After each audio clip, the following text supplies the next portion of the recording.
روزے دار کے لیے دو خوشیاں ہیں۔ روزے دار کتنا خوش نصیب ہے کہ جو رمضان شریف کے روزے رکھتا ہے، اس کے لیے دو خوشیاں ہیں۔ یہ صحیح بخاری ہے، جلد اول ہے، صفحہ نمبر 255 ہے، اور اس حدیث کے راوی حضرت ابو ہریرہ رضی اللہ تعالی عنہ ہے۔ نبی پاک صلی اللہ تعالی علیہ وآلہ وسلم فرمایا کہ اللہ تعالیٰ فرماتا ہے کہ روزے کے سوا ابن آدم کا ہر عمل اس کے لیے ہوتا ہے، اور روزہ میرے لیے ہے اور میں ہی اس کی جزا دوں گا۔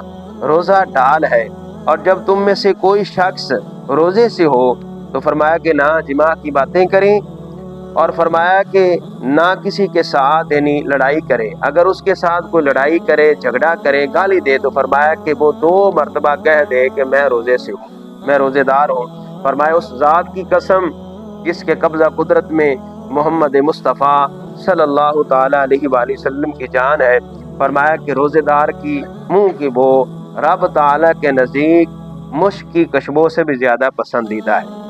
اور فرمایا کہ روزے دار کے لیے فرمایا 2 خوشیاں ہیں۔ روزے دار کے لیے 2 خوشیاں ہیں، ایک خوشی افطار کے وقت اور ایک خوشی اپنے رب سے ملاقات کے وقت ہوگی، اس وقت وہ اپنے روزے سے خوش ہوگا۔